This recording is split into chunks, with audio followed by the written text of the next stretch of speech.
इनको अगर बहुत ज्यादा डिटेल करता है, आजकल जितने भी डिटेलिंग में जो रियलिस्टिक पोर्ट्रेट करते हैं मैक्सिमम ट्रेसिंग होते हैं, मैक्सिमम हाँ। आर्टिस्ट ट्रेस करते हैं। और आप हाथ से बनाओगे तो कोई चांस ही नहीं है कि आप एक एक चीज को एक्यूरेट बना पाओ, कोई चांस नहीं है। हाथ से बना हुआ पोर्ट्रेट बहुत अलग होता है। आजकल ये चल रहा है कि इंस्टाग्राम फ्रेंडली आर्टिस्ट है कुछ, बाकी है प्रोफेशनल आर्टिस्ट। आपको समझना पड़ेगा आपको किस फील्ड में जाना है।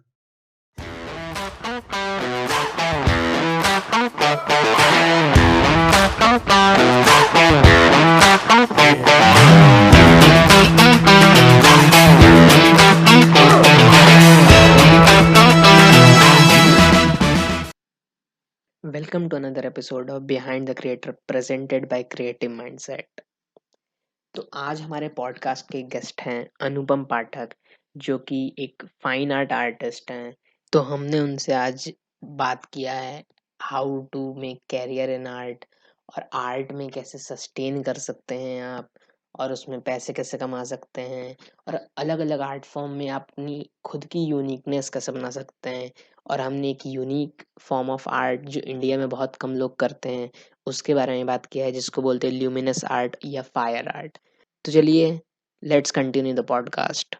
आई थिंक आपको कोई एक चीज बोलना सही नहीं होगा, जैसे कि पेंटर और जैसे, क्योंकि मैंने आप पे रिसर्च की तो आपने एक नहीं दो नहीं इतने सारे वाइड एस्पेक्ट कवर किया, sand art, fire art, digital art.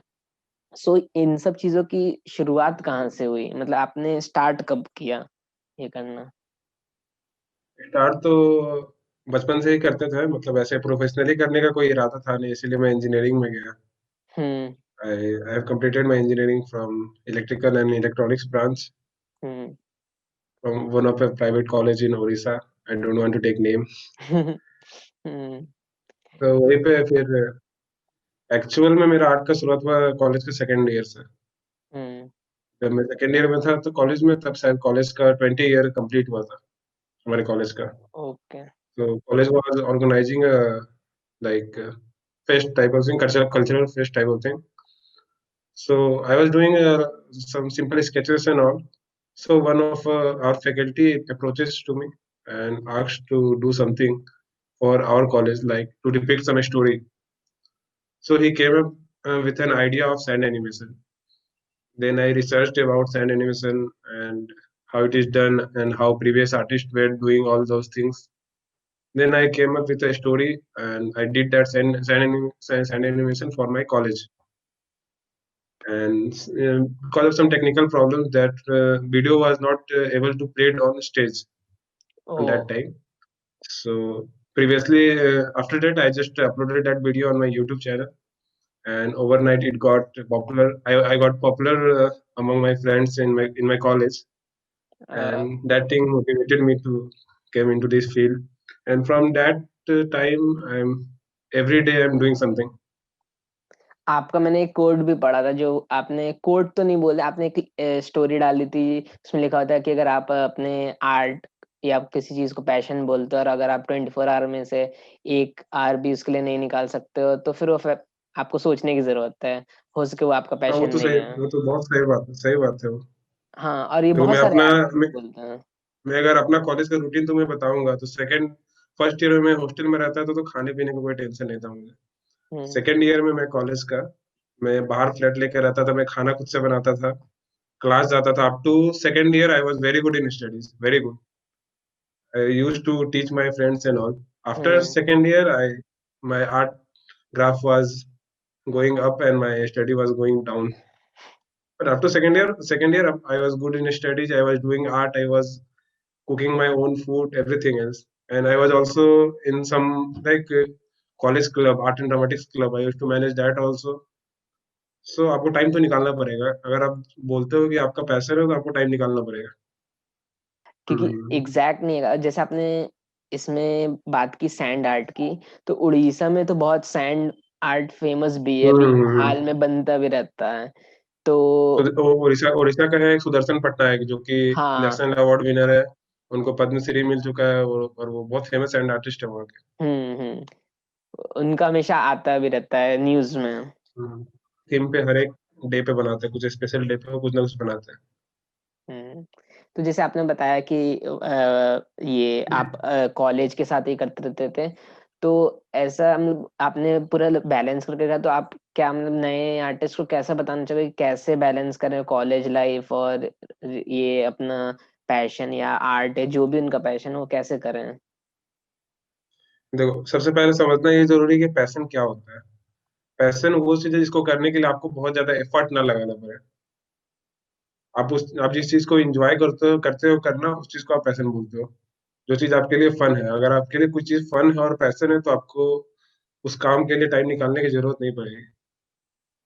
जैसे एक नॉर्मल सा बच्चा जो स्केच करता है, वो हमेशा उसका आदत होगा क्लास में जब फ्री टाइम होगा, वो बैक पेपर पे अपने कॉपी के लास्ट के पेज पे वो कुछ ना कुछ डूडल करेगा, कुछ ना कुछ वो ड्रॉ करेगा। हम्म। उसके लिए उसको क्लास में 5 मिनट एक्स्ट्रा निकालने की जरूरत नहीं, वो 5 मिनट हमेशा होता है सबके पास। हाँ। वो बस सोच है। बहुत सारा आदमी एक वेब सीरीज देख के दिन में 8 घंटा बिता देगा, लेकिन बोलेगा कि अपना काम करने के लिए टाइम नहीं है। वो एक हम्म। बहाना है बस। बहुत सारे लोगों से बात किया है तो वो लोग भी वही बोलते हैं कि बहुत सारे लोग बहुत पहले से ही प्रैक्टिस करते आ रहे हैं, ऐसा नहीं है कि 2 साल प्रैक्टिस किया और हो गया। बहुत सारे लोग जैसे आपकी तरह कॉलेज से ही प्रैक्टिस करते आ रहे हैं, कोई बचपन से ही चालू था। तो बहुत टाइम लगता है ये करने में, क्योंकि लोग देखते हैं, आपकी जैसे प्रोफाइल देखेंगे तो लगेगा कि मतलब फिर अपने आप से कंपेयर करेंगे, जो कि मतलब सही नहीं है कंपेयर करना आपसे, क्योंकि कंपैरिजन, हाँ। सबका जो जर्नी होता है वो डिफरेंट है। हम्म। कंपैरिजन नहीं किया जाता। आर्ट को कंपेयर नहीं किया जा सकता। हाँ, क्योंकि जैसे मैं खुद पेंटिंग्स और आर्ट करता हूँ, तो उसमें क्या होता है कि जब आप कंपेयर करते हो ना, तो जैसे मैं बताता हूँ, जैसे स्केचेस करते हैं कोई भी रेफरेंस लेके, तो बिल्कुल रेफरेंस ही कुछ और रहता है, लेकिन वो बनता कुछ और है। स्टार्टिंग स्टार्टिंग में जब हम लोग स्टार्ट करते हैं, तो रेफरेंस इमेज से अलग ही बनता है वो। जैसे किसी भी अगर फेमस पर्सनालिटी का आपने रेफरेंस लिया है और बनाया, तो वो अलग ही बनेगा बिल्कुल। लेकिन फिर मैंने देखा है फिर जब उसी को बोला जाता है ना डेवलपमेंट। आप कितना टाइम देते हो। हाँ। मैं आपको अपने 2 स्केचेस सेंड करूंगा। एक स्केच जो मैंने 3 साल पहले किया था, और हम्म। एक अभी रिसेंट में 2-3 मंथ पहले किया था। 3 साल में क्या डिफरेंस आया है, और 3 साल के बीच की जो जर्नी है उसी को बोला जाता है एफर्ट। हम्म। तो जैसे राइटर लोग के साथ होता है बहुत, जैसा कि जैसे लिखते लिखते क्रिएटिव ब्लॉक हो जाता है, या फिर मन नहीं करता है लिखने का, या कुछ आइडिया नहीं आता है। तो ऐसा आपके साथ भी होता है कभी कभी कि कुछ करते करते फिर मन किया कि अब तो करना ही नहीं है, अब कुछ दिन तक रेस्ट लेना है, ऐसा कुछ? रेस्ट रेस्ट भी जरूरी है। बहुत सारा टाइम होता है। मैं एक एक महीना कुछ नहीं करता हूँ, ऐसा भी होता है। कई होते हैं एक एक दिन में मैं 4-4 पेंटिंग बनाता हूँ। और आपको मैनेज करना पड़ेगा। ऐसा नहीं है कि आपको जबरदस्ती काम, मुझे पता है कि आज मैं नहीं भी करूंगा, बाद में मुझे करना है। हम्म। मैं अपना मैं अगर मंथ के 50,000 मंथ में कमाता हूँ, तो उसमें मैं 30 से 40,000 मैं अपने आर्ट में इन्वेस्ट करता हूँ। क्योंकि मुझे फ्यूचर देखना है उसमें। मैं उसमें आज इसलिए इन्वेस्ट कर रहा हूँ कि बाद में मुझे उससे कुछ मिलेगा। इन्वेस्टमेंट में इसीलिए करता हूँ कि मुझे पता है कि मैं आगे जाके इसको करूंगा। मैं छोड़ने वाला नहीं हूँ इसको।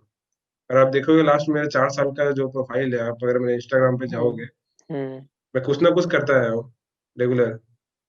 आपने बहुत वैरायटी ऑफ रेंजेस मतलब एक्सप्लोर किए हैं, क्योंकि बिल्कुल ही दो डिफरेंट चीज, एक सैंड आर्ट बिल्कुल ही अलग चीज है और डिजिटल अलग ही है, मतलब दोनों अपोजिट हैं, और उसके बीच में बहुत सारा है, fire art, water colour, acrylic और ये सब। तो ये सब आपने कैसे किया, मतलब कहाँ से आइडिया आया और देखो, कैसे? हमारे कॉलेज में हर साल, फिर आप भी जानते हो कि इंजीनियरिंग कॉलेज, कोई भी कॉलेज में हर साल फेस्ट होता है। कल्चरल हम्म। फेस्ट, एक टेक्निकल फेस्ट होता है। हम्म। तो मैं अपने कॉलेज में हर साल कल्चरल फेस्ट में जरूर पार्टिसिपेट करता था। हम्म। और मेरे पास, मुझे तो डांस आता नहीं है, म्यूजिक आता नहीं है, हम्म। लेकिन मुझे स्टेज पे चढ़ना है। हम्म। तो हर साल तुम एक ही चीज लेके स्टेज पे चढ़ोगे तो मजा नहीं आएगा ना ऑडियंस को। हाँ। क्योंकि आर्ट म्यूजिक में अगर तुम म्यूजिक करते हो तो अलग अलग गाना गा सकते हो, डांस करते हो तो अलग अलग डांस दिखा सकते हो। और हम्म। आर्ट में एक ही चीज दिखाओगे तो सबको उतना मजा नहीं आएगा। तो हम्म। वहां से मैंने वेराइटीज ऑफ आर्ट किया। जैसे फर्स्ट टाइम मैंने सैंड आर्ट किया, सेकंड टाइम मैंने फिर से सैंड आर्ट किया। फर्स्ट टाइम मैंने कॉलेज में किया, सेकंड टाइम मैंने अपना थीम बनाया था, एक मदरहुड के ऊपर मैंने एक थीम बनाया था। हम्म। उसके बाद मैंने स्पीड पेंटिंग की कॉलेज में। ओ। उसके बाद मैंने स्पीड पेंटिंग और एक अपने जूनियर फ्रेंड के साथ किया, जो डुएट ऑफ स्पीड पेंटिंग, दो पेंटिंग को बाद में हमने जोड़ा लास्ट में। ओ। उसके बाद जो मेरा फाइनल ईयर था, उसमें मैंने फायर आर्ट किया। और फायर आर्ट अभी इंडिया में कोई नहीं करता है। और ये आज का नहीं, ये बहुत बहुत पुराना आर्ट है। इसका जो ओरिजिनल नेम है उसको फ्यूमेज आर्ट बोलते हैं। इसको इंडिया में बहुत कम लोग जानते हैं अभी, और मैंने इसके ऊपर ही वर्कशॉप किया है ज्यादातर। मैंने आई थिंक हम्म। इसके ऊपर देखा भी नहीं है।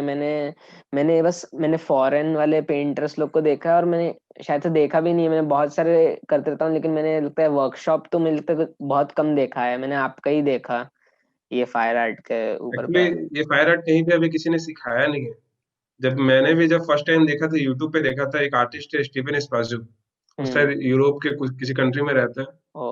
तो उनका एक वीडियो था यूट्यूब पे, लेकिन उसमें कहीं उन्होंने सिखाया नहीं फायर आर्ट कैसे किया जाता है। वो बस एक छोटा सा एक दो फ्रेम का कुछ वीडियो था, उनका एक इंटरव्यू था, इसमें उन्होंने वो आर्ट को दिखाया था कि स्मोक से कुछ आर्ट बन भी सकता है। वहां से मैंने देखा, इंस्पिरेशन लिया, फिर प्रैक्टिस किया उसको। लगभग एक मंथ लगे मुझे प्रैक्टिस करने में, फिगर आउट करने में कि ये कैसे किया जाता है। और मैं करता हूँ तो वो करते हैं वुडन ब्लॉक के ऊपर। मेरे पास तो इतने पैसे थे नहीं उस टाइम में कि मैं हर एक पेंटिंग के लिए हम्म। एक वुडन ब्लॉक खरीदूं। हम्म। हर एक पेंटिंग में आपका 100 रुपीज इन्वेस्टमेंट हो जाता है। इन्वेस्टमेंट करने के लिए पहले इनकम तो होना चाहिए ना। हाँ। तो मैं करता था पेपर पे, थोड़ा सा मोटा पेपर पे, नॉर्मल जो 10 रुपए का आता है आइवरी हम्म। सीट, उस पे मैं करता था। हम्म। उस पे मुझे बहुत टाइम देने लगा, क्योंकि अपने पेपर को बर्न होने से बचाना है। हाँ, वही मेरा भी वर्कशॉप डाउट था जब मैंने आपका वर्कशॉप देखा था कि ये बर्न होने से कैसे बचाते हैं, क्योंकि वो तो पेपर दिखने में थिक लग भी नहीं रहा था ज्यादा। तो वही मेरा भी डाउट था। उसके पीछे मेरा फिर इंजीनियरिंग काम आया। अच्छा। मैंने इंजीनियरिंग स्टूडेंट, तो मैंने थोड़ा साइंस देखा फ्लेम का। जो फ्लेम का मिडिल वाला पार्ट होता है वो वार्म होता है। हाँ। जो लोअर पार्ट होता है उसमें वैक्स होता है, वो आप अगर पेपर से टच करोगे तो पेपर में वैक्स आ जाएगा, पेपर वेस्ट। हम्म। और आप अपर पार्ट टच करोगे तो वो सबसे ज्यादा हॉट होता है। हम्म। तो उससे आपका पेपर बर्न हो जाएगा। तो आपको मिडिल वाला रेंज को यूज करना होता है। वही चीज मैं वर्कशॉप में सिखाता हूँ। वर्कशॉप में सिर्फ टेक्निक देता हूँ कि पेपर को कैसे बर्न होने से बचाना है और कैसे अप्लाई करना है। बाकी सब कुछ चारकोल जैसा है उसमें। तो ये मतलब ये बिल्कुल ही न्यू टाइप की चीज है, मतलब अभी तो जी। सबके लिए। तो इसमें तो आपने मुझे लगता है बहुत सारे वर्कशॉप लिए हैं, तो लेकिन जैसे आपने ये बताया कि आपने इंटरव्यू से देखा, फिर आपने इसके ऊपर खुद वर्क किया। तो हम्म। आप जैसे अभी तो यूट्यूब बहुत चल रहा है, लेकिन जब आपने स्टार्ट किया होगा तब तो उतना ज्यादा ट्रेंडिंग में नहीं था यूट्यूब। तो आपका सोर्सेज ऑफ लर्निंग आप कैसे, मतलब कहाँ से वीडियो देखते थे या कुछ पढ़ते थे, आप सोर्सेज? आप अगर मेरा यूट्यूब से पहले का आर्टवर्क देखे हो तो बहुत बच्चा टाइप का आर्टवर्क था मेरा। यूट्यूब बहुत बड़ा ये मतलब चेंज लाया मेरे अंदर। यूट्यूब जब मैं सेकेंड ईयर में था तब ये जियो आया था। हम्म। उसके बाद, उससे पहले तो हम लोग जानते भी नहीं थे कि यूट्यूब होता क्या है, कोई यूज नहीं करता था उतना। 2G नेटवर्क सब चलाते थे, हम्म। बहुत महंगा था इंटरनेट। हाँ। जब से यूट्यूब आया तब से जो मेरी लर्निंग की स्पीड है वो बढ़ गई। जो मैंने अभी तक कभी भी एक भी आर्ट क्लास नहीं लिया है, कभी ना, ना ही स्कूल में ना ही कॉलेज में। कॉलेज में तो टाइम मिलता ही नहीं इंजीनियरिंग वाले को, ना ही पहले बिल्कुल। कभी स्कूल में। उससे पहले के आर्टवर्क मेरे उतने मतलब डेवलप नहीं थे। अगर आप एक आर्ट स्टूडेंट हो तो, आर्ट स्टूडेंट नहीं हो तो आपको पसंद आएगा, लेकिन नॉर्मल लोगों को जो आर्ट के फील्ड से उनको पसंद नहीं आएगा। लेकिन जब यूट्यूब आया तब यूट्यूब पे बहुत बहुत सारे कंटेंट है। अगर आप ढूंढोगे अच्छे से तो फ्री में आपको बहुत कंटेंट मिल जाएगा। हम्म। आपको पैसे वेस्ट करने की जरूरत नहीं है। तो उसमें क्या क्या चैनल्स हैं? एक बार आप अपने आर्ट को एक लेवल तक प्रैक्टिस कर लिए, तो उसको मोनेटाइज करके उससे कमाने के क्या क्या चैनल्स हैं जो नए आर्टिस्ट सीखने के बाद, क्योंकि स्किल डेवलप करने के बाद ही हो सकता है, तो क्या क्या ऑप्शंस हैं? हम्म। पहला ऑप्शन जिसे जिसे मैंने यूज किया था वो था टीचिंग। हम्म। सीखने वाले बहुत लोग हैं, पैसा खर्च करने वाले बहुत लोग हैं आर्ट के ऊपर। आपको अपने हम्म। ऑडियंस को टारगेट करना पड़ेगा। और ऑडियंस टारगेट कैसे होगी? अगर आप अपना एक पब्लिक एक प्रोफाइल बनाओ। आज के लिए आर्टिस्ट के लिए पोर्टफोलियो उनका इंस्टाग्राम ही है। फेसबुक आजकल बहुत कम, हम लोग के जो यूथ का जनरेशन है वो हाँ, फेसबुक पे फेसबुक बहुत डेड कम हो एक्टिव चुका है। है बिल्कुल। तो हाँ। बस ओल्डर जनरेशन है अभी अभी के हम्म। टाइम में। और हमारे जैसे जो यंग है उसके लिए अभी इंस्टाग्राम है। और हाँ। आर्टिस्ट के लिए समझ लो उसका पोर्टफोलियो इंस्टाग्राम ही है। हम्म। मैंने भी जब स्टार्ट किया था अपना वर्कशॉप तो मेरे पास ऑलमोस्ट वही 4,000 फॉलोअर्स है हम्म। बस। उसमें जब मैं ऑफलाइन वर्कशॉप करता था तो एक शहर में करता था। अब वो 4,000 में उस शहर से मुश्किल से 10 से 15 लोग होंगे फॉलोअर। हम्म। उसमें से आने के चांसेस बहुत कम थे। तो मैंने क्या किया, मैं बताता हूँ स्टोरी फायर आर्ट का वर्कशॉप के पीछे स्टोरी क्या है। हाँ। फायर आर्ट मैंने वर्कशॉप के लिए स्टार्ट ही नहीं किया था, ना ही उसको फुल टाइम करने का मेरा कोई इरादा था। लेकिन वो मैंने किया था अपने कॉलेज के लास्ट सेमेस्टर में, fire art as a live performance, nothing else. क्या? तो कॉलेज खत्म होने के बाद मुझे टेक्निकल फील्ड में जाना नहीं था, ये मेरा पहले से कंफर्म था। इसीलिए मैंने कोई एक इन्फोसिस छोड़ के मैंने किसी का इंटरव्यू ही नहीं दिया, बाकी किसी भी कंपनी का। हम्म। तो उसके बाद मैं अपने जो होम कॉलेज का जो टाउन था बरहमपुर उड़ीसा में, हम्म। वहीं मैं 3 महीना रुक गया था कॉलेज के बाद मैं घर नहीं गया था, 3 महीना वहीं पे था। फिगर आउट कर रहा था कि मुझे करना क्या है अभी। तो 1 मंथ तो वहां पे ऐसे ही गुजर गया। उसके बाद मैंने वहां पे एक आर्ट क्लास स्टार्ट कर दिया 1 मंथ के लिए बस।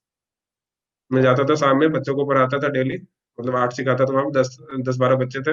हम्म। फिर वापस आता था अपना, अकेले रहता था मैं 3 मंथ तक, अकेले था वहां। मेरे रूममेट लोग सब चले गए थे कॉलेज खत्म करके। मेरे पूरा बैचमेट ही चला गया था, मैं अकेले था अपने बैच में। हाँ, चले जाते हैं फोर्थ ईयर में तो। उस टाइम मैं सोच रहा था कि करना क्या है मुझे। तो करते करते याद आया कि मैंने एक फायर आर्ट किया था।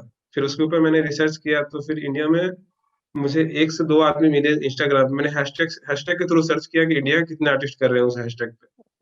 फ्यूमेज आर्ट हैशटैग में ऑलमोस्ट 1500 से 1600 पोस्ट है, हम्म। जिसमें से 99% पोस्ट बाहर के आर्टिस्ट किए हैं। इसमें 3-4 आर्टिस्ट ही थे। तो हम्म। इंडिया में वो चीज कोई नहीं कर रहा था। फिर मैंने 2-3 महीने तक उस चीज को पूरा डेवलप किया। उससे पहले मैंने बस ऐसे ही परफॉर्मेंस, लाइव परफॉर्मेंस टाइप का मैंने दिया था फायर आर्ट। फिर मैंने उस चीज को डेवलप किया। फिर मैंने फायर से रियलिस्टिक काम किया 4-5। अगर मेरा तुम पुराना प्रोफाइल देखोगे तो बहुत सारे हम्म। रियलिस्टिक काम है उसमें। उसके बाद मैंने वो काम पोस्ट किए, लोगों को पसंद आया काम। फिर मैंने बहुत सारे, हर एक सिटी में एक दो आर्ट हब होता है, हर एक हम्म। सिटी में। तो मैंने हर एक आर्ट हब को मेल करना स्टार्ट कर दिया अपना काम, एक फायर आर्ट करके जो मैं सिखाऊंगा। इसमें से डेली में लगभग 20-25 मेल करता था सबको, ढूंढ ढूंढ के इंस्टाग्राम के थ्रू ही मैं ढूंढता था सबको। हम्म। और ऐसे नहीं, आर्ट हब ही नहीं, मैं होटल वालों को मेल करता था, वो लोग भी कुछ कुछ ऑर्गेनाइज कराते रहते हैं ना। मेरे एक हाँ कोलेबोरेशन हुआ था जोस्टिल के साथ। जोस्टिल जानते होगे, एक बहुत बड़ा हाँ होटल का चैन है। हाँ। तो उनके साथ मेरा एक कोलेबोरेशन हुआ था। फिर बाकी बहुत सारे आर्ट हब के साथ मेरा कोलेबोरेशन हुआ था, जैसे मुंबई में, वडोदरा में, फिर बेंगलोर में, हम्म। फिर यहाँ पे अहमदाबाद, औरंगाबाद, हर जगह मैं गया हूँ सिर्फ फायर आर्ट को लेके। तो इसीलिए मुझे आर्ट के फील्ड से कुछ इनकम करना था, इसीलिए मैंने फायर आर्ट को चूज किया। क्योंकि उस टाइम पे मेरा वाटर कलर डेवलप था लेकिन उतना नहीं था। उसके बाद मैंने वाटर कलर पे काम करना स्टार्ट किया था। प्रोफेशनली मैंने काम नहीं किया था वाटर कलर पे उससे पहले। फिर वाटर कलर मैंने क्यों चूज किया, क्योंकि मैं ट्रैवल करता था बहुत ज्यादा। आप अगर देखो, मैं 4-5 मंथ ही कहीं कोई किसी शहर में रहता था। 5-4 मंथ में कॉलेज के बाद मैं घर नहीं आया था, मैं दिल्ली चला गया था, 5 मंथ के लिए दिल्ली में था। उसके बाद मैं हम्म। 1 साल के बाद घर आया था। फिर वहां से मैं गोवा शिफ्ट हुआ 2 मंथ के लिए। फिर मैं वहां से यहाँ बैंगलोर शिफ्ट हुआ, अभी मैं बैंगलोर में रहता हूँ। तो वाटर कलर मैंने इसलिए चूज किया क्योंकि बहुत हैंडी, आप कहीं भी जाके कर सकते हो। बाकी आप मीडियम नहीं कर सकते हो, एक्रिलिक या फिर ऑयल करने के लिए आपको एक डेडिकेटेड स्पेस चाहिए। और फायर आर्ट मैंने स्टार्ट किया था, मुझे इनकम चाहिए था आर्ट के थ्रू। वो एक नया चीज था जो कोई और नहीं सिखाता। वाटर कलर के ऊपर बहुत कोई वर्कशॉप लेने वाले थे, बहुत बड़े बड़े मास्टर्स है। कंपटीशन कम तो ये था सब फायर आर्ट में क्योंकि कोई कर नहीं रहा कंपटीशन कम था। था। जी। तो जैसे आप बता रहे थे कि आप रीच आउट किए अलग अलग आर्ट हब और ये सब सिटी में। तो तो जैसे अब तो बहुत सारे आपको कंपनियां रीच आउट करती होंगी स्पॉन्सरशिप और ये सब ब्रांड कोलैबोरेशन और ये सब के लिए। तो तो उस टाइम से और अभी टाइम पे तो बहुत चेंज आया होगा क्योंकि उस टाइम वो लोग भी अपना बहुत सारे टर्म्स कंडीशन देते होंगे और अब आप हम्म। अपने टर्म्स कंडीशन अभी में। मैं किसी भी कंपनी के साथ कोलैबोरेट नहीं करता। 2-3 इंसिडेंट ऐसे हो चुके हैं कि आप कोलैबोरेट करके काम करते हो, आपके पास बहुत ज्यादा नहीं आएगा पैसा। मैं उस टाइम में, मैं नया था ना, मुझे पैसा चाहिए था सरवाइव करने के लिए। मैं हम्म। बाहर रहता था, बड़े बड़े शहरों में, दिल्ली, मुंबई, गोवा में रहता था मैं। हम्म। तो मुझे पैसा चाहिए था सरवाइव करने के लिए। कोलैबोरेशन में आपके पास बहुत कम, मेरे पास, मैंने एक बार किया था बैंगलोर में, मेरे पास बहुत कम पैसा आया था। और ओवरऑल कलेक्शन एक दिन का था 20,000 प्लस। तो मेरे पास उसका 25% भी नहीं आया था, ऐसा था। मैंने इन्वेस्ट उससे ज्यादा कर दिया था उस पर। इसीलिए मैंने उसके बाद कोलैबोरेशन बंद किया। उसके बाद फिर खुद का ही वर्कशॉप करता था उसके बाद से। ऑनलाइन में मुझे फायदा ये हुआ, मेरे पास जो 4,000-5,000 फॉलोअर थे जब मैंने ऑनलाइन हम्म। स्टार्ट किया और कोविड के बाद, उसके बाद मेरे पास ऑलमोस्ट 6,000 फॉलोअर थे इंस्टाग्राम पे। हम्म। ऑफलाइन में प्रॉब्लम ये था कि आप जिस शहर में जाते हो उस शहर से फॉलोअर होना चाहिए, जो आपको जानता है वो आपको चाहिए। किसी का हाँ। 50-50,000 फॉलोअर है, अगर वो एक शहर में जाता है, मुंबई में जाता है, तो वहां से 2,000 फॉलोअर होंगे उसके, ऐसा है। हम्म। तो ये एक प्रैक्टिकल थिंग है, ये एक प्रैक्टिकल कैलकुलेशन है।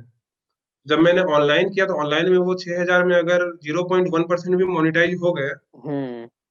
तो फिर मेरे लिए काफी है। एक वर्कशॉप हम्म। ऑनलाइन में आपका कुछ इन्वेस्टमेंट नहीं है। आप मुझे बस एक लाइट खरीदना पड़ा, स्टूडियो लाइट, तीन हम्म। हजार का। उसके बाद एक नॉर्मल जो भी है कैमरा फोन है, बस काफी है। तो ऑनलाइन में मुझे बेनिफिट हुआ, बहुत ज्यादा बेनिफिट हुआ। मैंने जितने वर्कशॉप लिए, अगर 10 बच्चे भी आते हैं तो वो आपका फायदा है, आपको कुछ इन्वेस्टमेंट नहीं है उसमें। तो हाँ। अभी जो मेरा फेज है उसमें बस मुझे इनकम, इतना इनकम चाहिए कि मैं सरवाइव कर सकूं और अपने आर्ट को सपोर्ट कर सकूं। वही मेरा गोल है अभी। तो जैसे आप बता रहे थे कोलैबोरेशन में बहुत डिसएडवांटेज होता है, तो बहुत सारी कंपनियां या फिर आप कुछ भी बोल लो, कंपनियां ही बोल लो, तो क्या रहता है कि वो स्टार्टिंग में रहते हैं तो बहुत जो नए आर्टिस्ट होते हैं तो उनको बहुत एक्सप्लॉइट करती है, या तो बोलेंगे फ्री ट्रायल दे दो, या फिर परसेंटेज बहुत कम रखती हैं वो। एक्सप्लॉइट का बात नहीं है एक्चुअली, उनका भी वो कंपनी भी है तो उनका भी बहुत सारे स्टाफ स्टाफ होते हैं, उनको भी सबको पैसा देना पड़ता है ना। हम्म। हम लोग ये छोटे आर्टिस्ट का मतलब, छोटे आर्टिस्ट का मतलब हम लोग बहुत जूनियर आर्टिस्ट है अभी। हम्म। मेरी एज अभी 23 है। हम्म। तो अगर हम लोग कुछ भी ऑर्गेनाइज करें तो मैक्सिमम के 10 15 20 बच्चे आएंगे, तो उसमें अब डिस्ट्रीब्यूशन होगा ही पैसे का, उनका भी कुछ खर्चा होता है, उनको भी अपने जो भी हम्म। ऑर्गेनाइजर सबको देना होता है पैसा। हम्म। लेकिन अगर कोई बड़ा आर्टिस्ट अगर करता है वो खुद से ऑर्गेनाइज नहीं कर पाएगा सब कुछ। जैसे विजय विश्वल अगर करेंगे अभी ऑर्गेनाइज, तो वो खुद हम्म। से ऑर्गेनाइज थोड़ी करेंगे, वो किसी कंपनी के थ्रू करेंगे। तो जैसे, लेकिन अब आपने बताया कि आप अब खुद से भी ऑर्गेनाइज करते हो, आप कोलैबोरेशन नहीं करते हो, तो अगर आप हम्म। अब ऑफलाइन अगर खुद से ऑर्गेनाइज करो, तो उसमें क्या आपको डिफिकल्टी फेस करनी पड़ती है कंपैरिजन टू अगर आप कोलैबोरेट करते थे? डिफिकल्टी मतलब अभी अभी मैं कुछ भी अगर करता हूँ ऑफलाइन तो सब कुछ खुद से करता हूँ। मार्केटिंग में खुद से करता हूँ, हम्म। डिजिटल मार्केटिंग हुई है खुद से करता हूँ, फिर वहाँ के ऑडियंस को रीच आउट करता हूँ कैसे भी। और कोशिश करता हूँ किसी ऐसे एजेंसी के थ्रू हो जो प्रॉफिट ना देखे। जैसे ऐसे भी बहुत सारे एजेंसी है, जैसे जो मैंने औरंगाबाद में जो अपना एक वर्कशॉप किया था, हम्म। तो वो वहाँ का एक पेपर कंपनी है, उसने करवाया था मेरा वर्कशॉप। हाँ। तो अगर आप वैसे लोगों से करोगे तो उसमें वो पैसे नहीं लेते हैं। मतलब बहुत कम पैसा रखे लेंगे, इतना लेंगे कि उनका जितना जो उनको इन्वेस्ट करना पड़ा है वर्कशॉप में सिर्फ उतना। उनका मोटिव क्या होता है कि उनका भी प्रमोशन होगा उसके थ्रू, क्योंकि हम्म। वो कुछ सामान बेच रहे हैं। वो एक पेपर बेचते थे वाटर कलर का वहाँ पे, हैंडमेड पेपर्स। तो उनका भी प्रमोशन हुआ और मुझे स्पेस मिल गया, मुझे ऑर्गेनाइजर मिल गया। तो इस टाइप से भी कोलेबोरेशन कर सकते हो। लेकिन आप किसी एजेंसी के थ्रू जाओगे तो वो आपका बहुत लॉस हो जाएगा अभी के टाइम में, अगर आप छोटे आर्टिस्ट हो तो। कॉलेज के बाद आपने बताया कि आपने 3 महीने रुके हुए थे, तो जब आपने फैमिली को बताया कि मेरे को इसी फील्ड में कुछ करना है, तो उनका से रिएक्शन क्या था? मेरे फैमिली को कुछ रिएक्शन नहीं है। मेरे घर में इतना ये बहुत अच्छी बात है कि कोई फोर्स नहीं करता कि तुम्हें यही करना है। अगर मैं चाहता तो मैं आर्ट कॉलेज में भी जा सकता था, लेकिन प्रॉब्लम ये था कि मैं कभी किसी आर्ट टीचर के पास नहीं गया था, तो मुझे हम्म। पता ही नहीं था कि आर्ट कॉलेज करके कुछ होता था। अच्छा। मेरे घर वाले मुझे मना कर रहे थे तो इंजीनियरिंग में मत जा। ओहो। मैं धनबाद में रहता हूँ, पापा बोलते थे कोलकाता जा, आराम से ग्रेजुएशन कर। उस टाइम में पढ़ाई में अच्छा था, 11 12 में पढ़ाई में अच्छा था। और हाँ। मेरे कोलकाता के अच्छे कॉलेज में फिजिक्स ऑनर्स के लिए हो भी गया था, लेकिन इंजीनियरिंग करने का मेरा मन था। मैंने हाँ। बोला था ना, मैं उस टाइम पढ़ाई में अच्छा था। जो मेन हाँ। मेन सब्जेक्ट्स होते थे, थर्मोडायनेमिक्स हो गया, हम्म। मैकेनिक्स हो गया, इस सब सब्जेक्ट में, टफ सब्जेक्ट में मैं बहुत अच्छा था, कोर सब्जेक्ट्स में। हम्म। मेरा नेगेटिव पॉइंट था कोडिंग बस। अच्छा। तो वहां पे कॉलेज में कुछ कुछ ऐसे इंसिडेंट हुए जिसकी वजह से मैं आर्ट के फील्ड में आ गया। इसे इंजीनियरिंग कॉलेज फेमस भी उसी चीज के लिए है कि मतलब आते हैं लोग किसी और चीज के लिए, और फिर बाद में फेमस किसी और चीज के लिए हो जाते हैं, तो वो भी बात है। इंजीनियरिंग लाइफ ही ऐसा होता है कि आपको बहुत कुछ सिखा देता है। बहुत कुछ सिखाते मैंने लोगों कॉलेज से। मैंने लो, कॉलेज में रहते हुए 3 एग्जीबिशन किए थे। हाँ। मेरा जो पहला एग्जीबिशन था वो जयपुर में था, हम्म। और उसको शायद दिसंबर 2017 में था। तो उसके लिए फेसबुक के थ्रू किसी ने मुझे कांटेक्ट किया था, मैं गया था जयपुर। हम्म। तो जयपुर आर्ट समिट होता है वहाँ पे, एनुअली होता है, वो भी गवर्नमेंट के थ्रू ही है, वो भी अच्छा खासा अच्छे लेवल का है, वो इंटरनेशनल लेवल का है वो। बहुत सारे कंट्रीज पार्टिसिपेट करते हैं उसमें। तो उसमें मैं एज ए ग्रुप आर्टिस्ट गया था। तो वो मेरा पहला एग्जीबिशन था और फर्स्ट टाइम था मेरा जो मैं किसी प्रोफेशनल आर्टिस्ट लोगों से इंटरेक्ट किया था मैंने। उससे पहले तो मैं इंजीनियरिंग कॉलेज का था, तो ये पूरा अलग फील्ड है, वो पूरा अलग फील्ड है। हम्म। पहला एग्जीबिशन ठीक ठाक गया, मतलब एज ए एक्सपीरियंस ठीक ठाक गया। तो वहां से मेरे कॉन्टेक्ट बनने स्टार्ट हुए। हम्म। तो वहां पे अच्छा खासा कॉन्टेक्ट बन गया, बहुत सारे लोग थे मेरे साथ। फिर मैं जिस होटल में रुका था उस होटल में ऑलमोस्ट 8 10 आर्टिस्ट रुके हुए थे, तो हम लोग का बहुत अच्छा ग्रुप बन गया था वहां पे। और सारे आर्टिस्ट अलग अलग स्टेट से, कोई पुणे से था, कोई उड़ीसा से था, उड़ीसा से मैं भी गया था। फिर कोई इधर नॉर्थ इंडिया से था, कोई साउथ इंडिया से था, कोई वेस्ट से था, ऐसा कुछ बहुत अच्छा हमारा ग्रुप बन गया। हम्म। तो वहीं पे एक भोपाल के एक आर्टिस्ट थे, नेहा अली, वो स्कल्पचर आर्टिस्ट है। हम्म। तो उसे पता था खजुराहो के बारे में, फिर उसने मुझे बताया कि कैसे कैसे प्रोसेस होता है आपका ज्वाइनिंग का, ये वो। फिर उसके थ्रू मैं गया था, और जो खजुराहो वाला वो बहुत टफ है उसमें जाना। और उसका प्रोसेस क्या है? उसका प्रोसेस है कि आप किसी एक स्टेट को रिप्रेजेंट करते हो वहाँ पे। तो मैं उड़ीसा को रिप्रेजेंट करने के लिए गया था वहाँ पे, और मेरे साथ एक और कृपा सिंधु दीक्षित थे, वो हम दोनों हम्म। गए थे। आपको 10 आर्टिस्ट का एक ग्रुप बना के अप्लाई करना होता है, एक पोर्टफोलियो बना के, और वो 10 आर्टिस्ट को रिप्रेजेंट करने के लिए 2 आर्टिस्ट जाता है। आपके अच्छा। जाने आने का, रहने खाने का सारा खर्च गवर्नमेंट देती है, अगर हो जाता है तो। अ, इन सब चीजों के बारे में कहीं पे आपको अपडेट कैसे मिलता है, सोशल मीडिया के थ्रू? सोशल मीडिया पे होते हैं, अगर आप वैसे ग्रुप में हो तो आपको मिलता रहेगा अपडेट। जैसे मैं अगर इंस्टाग्राम खोलता हूँ अपना, तो मेरे मेरे होम पेज पे जो भी आएगा या फिर सर्च पेज में जो हम्म। भी आएगा वो सब आर्ट से रिलेटेड ही होंगे। हाँ। और आप अगर एक फील्ड में डेडिकेटली घुस जाते हो, धीरे धीरे हम्म। आपका कॉन्टेक्ट बनने लगता है। जब हाँ। मैं दिल्ली में था, वहाँ वहाँ के बहुत सारे कंपनी से मेरा कोलैबोरेशन हुआ था, और व्हाट्सएप एंड ऑल। तो मैं बहुत सारे व्हाट्सएप ग्रुप में भी एडेड हूँ, जिसमें बहुत सारे सीनियर आर्टिस्ट लोग हैं। तो लोग कुछ ना कुछ शेयर करते रहते हैं, तो आपको अपना एक वैसा ग्रुप बनाना पड़ेगा कि आपको इन्फॉर्मेशन मिले। मैं बहुत सारे ऐसे ग्रुप में एडेड हूँ अभी भी, तो इन्फॉर्मेशन आते रहती है। लाइव ही वो करता रहता हूँ मैं कहीं वो जैसे जैसे होता है, नेटवर्किंग हो जाती है लोगों के साथ और नेटवर्क। फायदा होता है। तो जैसे जो नए आर्टिस्ट है भैया, उनको मतलब किस चीज पे ज्यादा पहले फोकस करना चाहिए? कि पहले तो आर्ट स्किल डेवलप करना है, लेकिन आर्ट स्किल डेवलप करते करते उनको अब ये नेटवर्किंग और ये सब भी देखना पड़ेगा।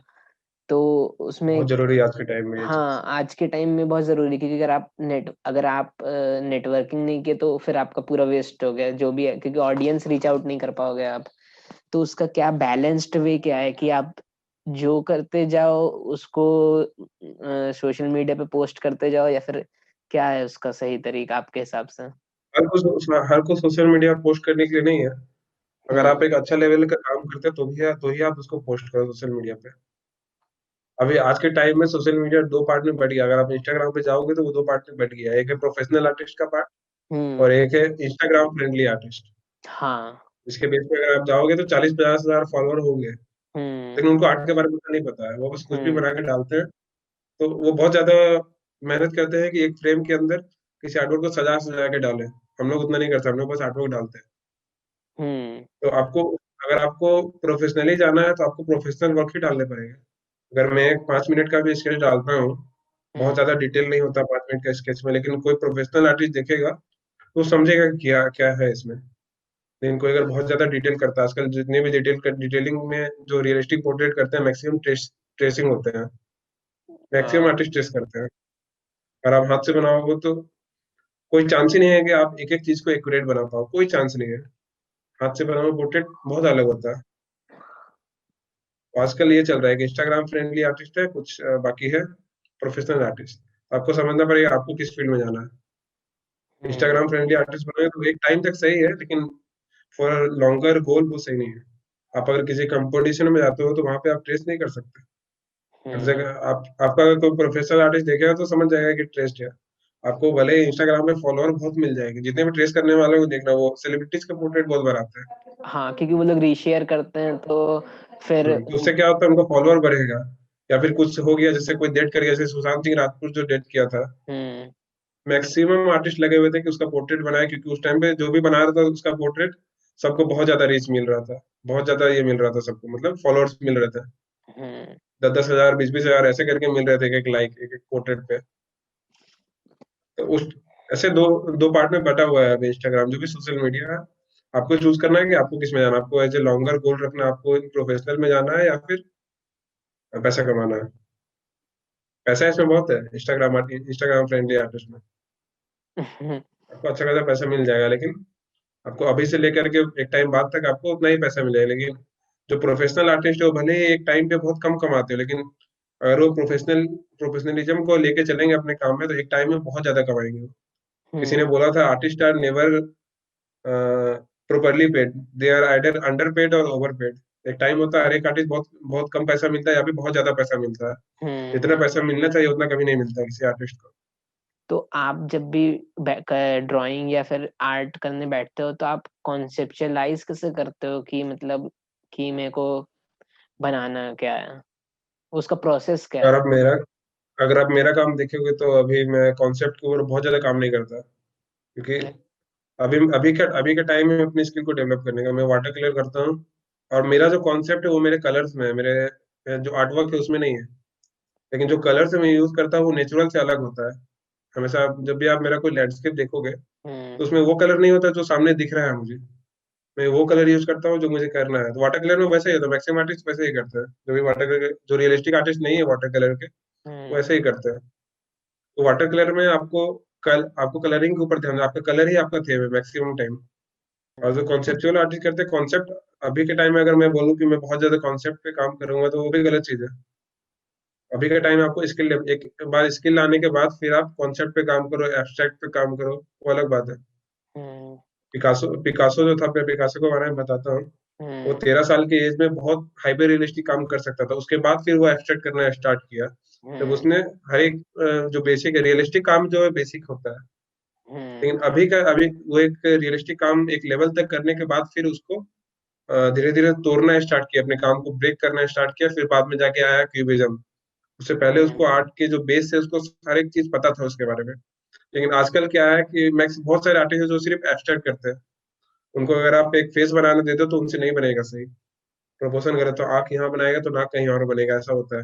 लेकिन वो एब्स्ट्रैक्ट बनाएंगे उसको बहुत लंबा चौड़ा एक्सप्लेन कर देंगे, तो वो चीज गलत है। वो सब सब सोचते हैं कि एक बार मैं एब्स्ट्रैक्ट बना दूंगा, उसको लंबा चौड़ा एक्सप्लेन करने के बाद मैं भी पिकासो बन जाऊंगा, वैसा नहीं है। आपको पिकासो, आपका जो जर्नी है वो आपको पिकासो बनाता है। आपका जो पेंटिंग वो पिकासो नहीं है। पिकासो का जो बैकग्राउंड जर्नी था वो देखना पड़ेगा आपको, पहले बेसिक समझना पड़ेगा। उसके बाद आप कोई चीज को तोड़ो, पहले आप कंस्ट्रक्शन करो उसके बाद डिस्ट्रक्शन करो। हाँ, ये तो सही बात है कि जर्नी जो है वो इम्पोर्टेंट है। डायरेक्ट अगर आप एब्स्ट्रैक्ट बना दे रहे हो और फिर कुछ भी एक्सप्लेन कर दे रहे हो, और क्योंकि जो नॉन आर्टिस्टिक आदमी है वो तो एक हो सके एक बार आपके बातों में आ जाएगा, लेकिन जो प्रोफेशनल आर्टिस्ट है वो तो तुरंत पकड़ ही लेंगे कि आप क्या कर रहे हो। रियलिस्टिक वर्क जो है वो बेस है, आप जितने भी बेसिक सीखते हो वो सब आप रियलिस्टिक वर्क में डाल देते हो। हम्म। पहले आप किसी चीज को कंस्ट्रक्ट करोगे उसके बाद ही तोड़ोगे। सबसे पहले ब्रह्मा बनाते हैं, फिर विष्णु हम्म। उसका सृजन करते हैं, उसके बाद फिर डिस्ट्रक्शन करते हैं महादेव। तो ये जो है ये नेचर का ही रूल है। पहले कंस्ट्रक्शन होगा फिर डिस्ट्रक्शन होगा। लेकिन आप पहले ही अगर आप एब्स्ट्रैक्ट करोगे, एब्स्ट्रैक्ट मतलब क्या है, वो टूटा हुआ चीज है। हम्म। पहले डिस्ट्रक्शन करोगे तो वो प्रोसेस ही रॉन्ग है, उसको आप जस्टिफाई नहीं कर सकते। अगर आपको प्रोफेशनल आर्टिस्ट बनना है और आप उस लाइन पे चल रहे हो तब। जो हमारे नए आर्टिस्ट, उसको कोई 3-4 टिप्स देना चाहोगे कि अपनी जर्नी कैसे स्मूथ रखें और बिना इन सब चीजों की जो होती है वो करें। टिप्स देने के लिए मेरे पास कुछ है नहीं, मैं खुद उतना बड़ा आर्टिस्ट नहीं हूँ। लेकिन मैं इतना बता सकता हूँ, मैं अभी तक कैसे सरवाइव कर रहा हूँ, कैसे इन्वेस्ट करता हूँ अपने आर्ट में। हम्म। हम्म। देखो, अगर आपको आर्ट करना है और आर्ट डेवलप कर रहे हो तो आपको पैसा खर्चा करना पड़ेगा। आपको हम्म। आप वो 10 रुपए के पेपर पे वाटर कलर करोगे तो आप कितना डेवलप करोगे काम को? अगर आपको 1000 रुपए का पेपर चाहिए होगा एक टाइम के बाद, अगर आप एक लेवल तक जाते हो, तो सबसे पहले आप इम्पोर्टेंट है कि आप अपना इनकम का सोर्स देखो, कहाँ से आता है। हम्म। आर्ट आपको स्टार्टिंग में कभी इनकम नहीं देगा, कभी नहीं देगा। इतना इनकम नहीं देगा कि आप सरवाइव कर पाओ। आप आर्ट में तो इन्वेस्ट करने की बात ही नहीं है। हम्म। तो मेरा क्या था, मुझे टेक्निकल फील्ड में नहीं जाना। मुझे पता था अगर मैं विप्रो, इन्फोसिस या फिर ऐसे किसी आईटी फील्ड में गया, या फिर अपने जो इंजीनियरिंग के कोर ब्रांचेस है, ऐसा तो मेरा होता भी नहीं। मैं पढ़ाई से बहुत दूर हो गया था लास्ट लास्ट तक। बस ठीक ठाक मार्क्स आ जाते थे पास करने लायक, ऐसा कुछ था। बहुत किसी में तो वो भी नहीं था मेरा। हम्म। तो ऐसा तो कुछ होता नहीं। अगर हो जाता तो, चाहता तो हो ही जाता। अगर बाद में, अगर बहुत लोग जाते जाके बैंगलोर में प्रिपरेशन करते हैं, हो जाता है उनका। लेकिन वहां जाने के बाद मेरा आर्ट पूरा छूट जाता है। उसके बाद मैंने क्या किया, जब मैं लास्ट सेमेस्टर में था उसके बाद से मैंने अपने डिजिटल काम को डेवलप करना स्टार्ट किया। क्योंकि मुझे पता था कि फाइन आर्ट से मैं कमाऊं या ना कमाऊं, लेकिन मुझे अगर डिजिटल काम आ गया, अगर मुझे ग्राफिक डिजाइनिंग आ गया, तो कहीं हम्म। ना कहीं से मुझे मेरे पास से पैसा आएगा। और डिजिटल काम भी ऑलमोस्ट मतलब आर्ट से ही कनेक्टेड है वो चीज। तो भले ही आप मैं फाइन आर्ट से नहीं कमा रहा था, क्योंकि हम्म। मैं बहुत ज्यादा ये कमीशन वर्क करता नहीं हूँ। पोर्ट्रेट वगैरह में बहुत ज्यादा मैंने बताया ना कि हम्म। अगर मैं कुछ बनाऊंगा तो वो आर्टिस्टिक वे में होगा। और जो क्लाइंट को चाहिए होता है वो रियलिस्टिक चाहिए होता है, तो मुझे भी ट्रेस करना पड़ेगा। जो इंस्टाग्राम ये इंस्टाग्राम हाँ, आर्ट बनाना पड़ेगा। इंस्टाग्राम के लिए नहीं, इंस्टाग्राम के लिए नहीं, कमीशन के लिए, क्लाइंट के लिए। क्योंकि क्लाइंट को थोड़ी पता है कि आप आर्टिस्टिक काम कर रहे हो, उसको तो सेम टू हम्म। सेम चाहिए जो पिक्चर वो बेचता है। हम्म। उस टाइम पे मुझे भी आउटलाइन ट्रेस करना पड़ता है, इसलिए मैं वो काम करता नहीं। आप देखोगे तो मैं बहुत कम कमीशन वर्क डालता हूँ, बहुत रेयर। हम्म। इसके लिए मुझे कमाने के लिए क्या चाहिए, तो मुझे एक सोर्स ऑफ इनकम चाहिए। और मुझे अपने आर्ट के फील्ड से दूर भी नहीं होना है। तो मैंने क्या चूज किया, आर्ट से रिलेटेड ही एक सबसे क्लोजेस्ट फील्ड क्या है, डिजिटल ग्राफिक डिजाइनिंग। तो हम्म। मैंने ग्राफिक डिजाइनिंग में काम स्टार्ट किया। तो मैं सबसे पहले एक प्रोजेक्ट पे गया यहाँ पे गोवा। वहाँ पे मैं 1.5 मंथ था। फिर वहाँ पे काम पसंद नहीं आया, तो फिर मैं वहां से मैं आ गया बैंगलोर। मैं बैंगलोर आया था विदाउट एनी प्लान। उसके बाद लेकिन मुझे आता था, मेरे मैंने 1 मंथ में फोटोशॉप सीखा था। गोवा जाने से पहले मेरे पास लैपटॉप नहीं था। हम्म। मैंने जो भी सीखा था वो सब मोबाइल पे ही सीखा था। मोबाइल पे 1-2 ऐप यूज करता था, बस थोड़ा बहुत कॉन्सेप्ट पता था। हम्म। लेकिन जब गोवा में मेरा जॉब लगा, जॉब से हम्म। पहले मुझे 3 टॉपिक दिया गया था कि इस टॉपिक के ऊपर आप डिजिटल आर्ट बनाओ। हम्म। एज ए इलस्ट्रेटर मेरा जॉब था वहाँ पे गोवा में। अच्छा। तो मैंने मोबाइल पे ऐसा बना के दिया कि उसको पता नहीं चला कि ये मोबाइल पे बना है या लैपटॉप पे। वहां गया तो उनको पता चला मेरे पास कंप्यूटर भी नहीं है। तो उन्होंने मुझे एक लैपटॉप लेके दिया 1 मंथ के लिए। और 1 मंथ में मैंने इलस्ट्रेटर और फोटोशॉप पूरा अच्छे से सीखा। मैं सुबह से लेकर के शाम तक कंपनी में काम करता था। उस वो 1.5 महीना मैंने पेंटिंग और स्केचिंग किया ही नहीं। अच्छा। सुबह से शाम तक मैं ऑफिस का काम करता था, और रात में मैं 2-3-4 बजे तक रात में मैं हम्म। फोटोशॉप सीखता था, फिर इलस्ट्रेटर सीखता था। ये ग्राफिक डिजाइनिंग बहुत इंपॉर्टेंट है। और 1-1.5 मंथ मैं वहां पे जितना भी दिन था, पहले तो 1-2 10-15 दिन मैंने इलस्ट्रेटर सीखा, क्योंकि मेरा वहां पे काम था एज इलस्ट्रेटर। मुझे वो एप्लीकेशन आना चाहिए था। और हम्म। कंपनी वालों को पता नहीं चलने देना है कि मुझे आता नहीं है, इससे पहले मैंने यूज ही नहीं किया है। अ, मैंने तो 4-5 दिन ऐसे ऐसा काम करके दिया, फिर 4-5 दिन इतना लर्निंग किया कि उनको पता भी नहीं चला कि मुझे नहीं आता ये चीज। उसके बाद साथ में मैंने उस इलस्ट्रेटर को डेवलप किया, फोटोशॉप को डेवलप किया। फिर वहां पे काम किया 1-1.5 महीना। उन्होंने मुझे रिसोर्सेज दिया, मैंने उसको यूज किया, लर्न सीखा, बहुत ज्यादा जल्दी सीखा मैंने। बहुत सारे यूट्यूब चैनल पे सीखा मैंने। उसके बाद एक टाइम में जब मैं नहीं कर पा रहा था वहाँ पे काम, मतलब वहाँ पे कुछ वर्किंग एनवायरनमेंट ऐसा था कि मैं नहीं कर पाया था। क्योंकि वहाँ पे मतलब एज ए डिजिटल आर्टिस्ट 2 ही थे, बाकी सब वहाँ पे सेल्स वाले थे। तो आप एक ऑफिस में आप डिजिटल काम कर रहे हो, आर्टिस्टिक काम कर रहे हो, वहाँ बाकी सब कॉल पे बात कर रहे हो, तो नहीं हो पाता है काम। उससे नहीं अच्छा। हुआ, तो मैं वहाँ से डायरेक्ट मैं आ गया बैंगलोर। बैंगलोर में आने के बाद मुझे फोटोशॉप आता था। उससे पहले मैंने डिजिटल पेंटिंग भी नहीं किया था कभी। तो बैंगलोर में मेरा एक कॉन्टेक्ट हुआ किसी थर्ड पार्टी से, एक हम्म। फिल्म स्टूडियो में। हम्म। संजय फिल्म्स करके है बैंगलोर में, जो कि हम्म। एडवर्टाइजमेंट वगैरह और वीएफएक्स का काम करते हैं। वो लोग कर्नाटका के सीएम के ऊपर कुछ डॉक्यूमेंट्री बना रहे थे, उनके लिए उनको चाहिए था डिजिटल पेंटिंग। मुझे अपने आर्ट के ऊपर कॉन्फिडेंस था कि मुझे मेरा आर्ट आता है। मुझे हम्म। पता है कि फेस कैसे बनाना है, फिर कैसे इसको मतलब इलस्ट्रेट मतलब उनको उनके काम के हिसाब से मुझे कैसे करना है। लेकिन मैंने बस वो सॉफ्टवेयर यूज नहीं किया था इससे पहले। और जो डिजिटल पेंटिंग के जो टूल्स होते हैं, कुछ टैब वगैरह होते हैं, वो हम्म। सब मैंने यूज नहीं किया था उससे पहले। तो मेरी एक फ्रेंड थी वहां पे, जो फ्रेंड नहीं थी मतलब वो, जब मैंने बैंगलोर में वर्कशॉप लिया था तो वो as hmm. A student I थी मेरे वर्कशॉप में। तो उनके पास था एक वो जो ग्राफिक डिजाइनिंग का जो टैब होता है, वो टैब मैंने रात में जाके 30 किलोमीटर में गया रात में, हम्म। कंपनी में जाने से 1 दिन पहले। रात को लेके आया, रात को देखा कि कैसे कैसे यूज होता है। फिर मैं उस स्टूडियो में गया, 1 वीक वहाँ काम किया एज ए इलस्ट्रेटर। फिर मैंने वो बना के दिया, फिर वो डॉक्यूमेंट्री कंप्लीट हुआ जो कर्नाटका के सीएम है उनके ऊपर, येदियुरप्पा के ऊपर। तो वहां से वो भी मेरे एक रिज्यूमे में ऐड हो गया कि ये चीज यहाँ पे एक मूवी स्टूडियो में काम किया। उसके बाद फिर गोवा वाला ऐड हुआ। फिर मैंने यहाँ पे जॉब सर्च करना स्टार्ट किया। बैंगलोर में तो बहुत जॉब है, आईटी जॉब, ग्राफिक डिजाइनिंग का तो अभी हर जगह वही डिमांड भी है, ग्राफिक डिजाइनिंग। क्योंकि हर एक आदमी अभी ऑनलाइन आ चुका है, सबको जरूरत है ग्राफिक हाँ। डिजाइनर का। तो मैंने फोटोशॉप और वो सीखा, तो फिर यहाँ पे जॉब लग गया एक फैशन इंडस्ट्री में। अभी मैं जुड़ा हुआ है उनके साथ, अभी मैं घर से काम करता हूँ थोड़ा बहुत। सबसे सबसे पहला टिप यही है कि आप अपना सोर्स ऑफ इनकम देखो, और ऐसा सोर्स ऑफ इनकम देखो जो आपके पैशन के आसपास हो, जो करने में आपको बहुत ज्यादा एफर्ट ना डालना पड़े। तो मैं ग्राफिक डिजाइनिंग के साथ साथ अभी डिजिटल पेंटिंग भी करता हूँ। अब मेरे पास पैसे हैं तो मैं इन्वेस्ट करता हूँ। मैंने लैपटॉप लिया, फिर टैबलेट लिया। जितने भी पैसे मैं कमाता हूँ मैं आर्ट के ऊपर ही इन्वेस्ट करता हूँ। तो 2 टिप मेरा यही है कि पहला टिप है कि आप अपना सोर्स ऑफ इनकम देखो, और दूसरा टिप इन्वेस्टमेंट। इन्वेस्टमेंट बहुत जरूरी है। पैसा आपके बैंक में रहेगा तो कुछ काम का नहीं है, उसका वैल्यू हम्म। और घटेगा धीरे धीरे। कि हम्म। जैसे जैसे इन्फ्लेशन बढ़ता है आपके पैसे का वैल्यू घटता जाता है। आप हम्म। उस चीज को इन्वेस्ट करोगे तो वही बाद में काम देगा। तो मेरे बैंक अकाउंट में पैसे नहीं रहते कभी भी, कुछ ना कुछ आर्ट सप्लाई में लेता हूँ, क्योंकि आप इन्वेस्ट करोगे तभी आप ग्रो करोगे। तो ये 2 टिप मेरे तरफ से रहेगा, पहला सोर्स ऑफ इनकम, और दूसरा अपने पैशन के ऊपर इन्वेस्टमेंट। भाई तो अगर आपसे कोई कनेक्ट होना चाहे या फिर आपसे सीखना चाहे तो वो कैसे रीच कर सकता है आपको, हमारे ऑडियंस में से? बहुत सारे लोग हैं जो मुझे मैसेज करते हैं रेगुलर क्लासेस का, लेकिन रेगुलर क्लासेस लेना मेरे लिए पॉसिबल नहीं है। मैं बहुत ज्यादा पैक्ड हूँ काम से। हम्म। और मुझे भी बहुत सारा ये करना पड़ता है, मतलब मैं भी बहुत ज्यादा काम करता हूँ दिन भर में। बाकी हम्म। ऑफिस के काम के बाद में डेली पेंटिंग करता हूँ। मैं वर्कशॉप लेता हूँ टाइम टू टाइम। अगर आप मेरे वर्कशॉप से जुड़ोगे तो फिर आप देखोगे कि मैं कितना, अगर मैं 1 दिन का वर्कशॉप लेता हूँ, मैंने लास्ट जो वर्कशॉप लिया था वो 1 दिन का था। लेकिन हम्म। आई वाज नॉट सेटिस्फाइड, तो मैंने उसको 2 दिन का एक्सटेंड किया। 2 दिन मैंने 8-8 घंटे का एक एक सेशन लिया था मैंने। और अगर आपको जुड़ना है तो आप एज ए वर्कशॉप मेंबर जुड़ सकते हो। डेमो तो आपको यूट्यूब पे लाख 1 लाख 2 लाख 3 लाख अच्छे से आर्टिस्ट का डेमो मिल जाएगा। हम्म। वर्कशॉप में बस ये फायदा होता है कि आप इंटरेक्ट फेस टू फेस पूछ सकते हो अपने जो भी इंस्ट्रक्टर है उससे। मुझसे सीखो या किसी से भी सीखो, सीखना जरूरी है। और जरूरी नहीं है कि आप वर्कशॉप करो, आप ऐसे मुझे मैसेज करोगे तो मैं सबका रिप्लाई देता हूँ, सबसे बात करता हूँ, सबके ऐसे मतलब कोई सीखना चाहता है तो मैं सिखाने के लिए रेडी हूँ। मैं जब बैंगलोर में रहता था, अभी तो मैं घर आया हूँ हम्म। लॉकडाउन के बाद। हम्म। जब बैंगलोर में रहता था तो मंडे टू सैटरडे मेरा जॉब होता था, रात में मैं पेंटिंग करता था। और संडे को मैं बाहर जाके पेंटिंग करता था। आउटडोर बहुत जरूरी है आर्टिस्ट के लिए। इसके ऊपर मैं आऊंगा बाद में, आउटडोर क्यों जरूरी है आउटडोर पेंटिंग। हम्म। मैं हर संडे जाता था बाहर, और हर संडे मैं इंस्टाग्राम पे सैटरडे को पोस्ट कर रहा था कि आज मैं यहाँ जाने वाला हूँ, कोई हम्म। चाहता है तो आके मुझे ज्वाइन कर सकता है। और आते थे लोग, बच्चे आते थे मेरे पास। हर सैटरडे संडे को मैं कहीं ना कहीं बैंगलोर में जाके पेंटिंग करता था। हर बार 4-5 बच्चे आते ही थे मेरे पास। तो हर जगह पैसा काम नहीं आता।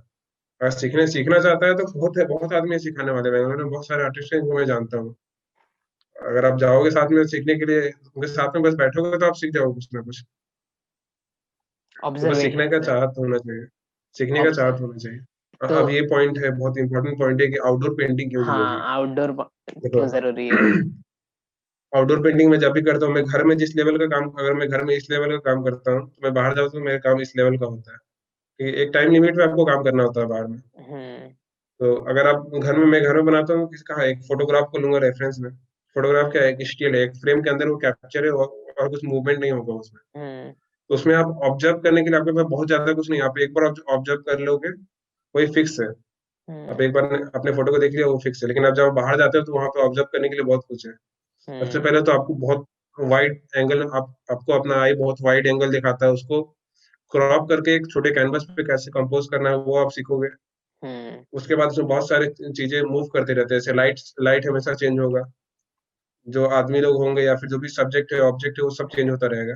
आपको हम्म। उस हिसाब से काम करना है। तो जब आप बाहर काम करने जाते हो, भले वो बहुत अच्छा ना हो, लेकिन आपको ऑब्जर्वेशन स्किल बहुत स्ट्रांग होता है उससे। तो थैंक यू भैया हमारे पॉडकास्ट में आने के और कनेक्ट होने में हमारी ऑडियंस के साथ। Thank you for having me here. Was nice talking to you. Thank you भैया। अगर यहाँ तक पॉडकास्ट सुन ही लिया है तो लाइक शेयर करना मत भूलना, और कमेंट करके ज़रूर बताना कि आपको कैसा लगा और अगली बार आप क्या सुनना चाहोगे। और सब्सक्राइब ज़रूर करना कि अगली बार से आपको इस तरह के हमारे कंटेंट के नोटिफिकेशन ज़रूर आ जाएं। और अगर आप स्पॉटिफाई या कोई स्ट्रीमिंग प्लेटफॉर्म पे ये सुन रहे हो तो हमें फॉलो करना मत भूलना। Until next time, stay safe, stay home.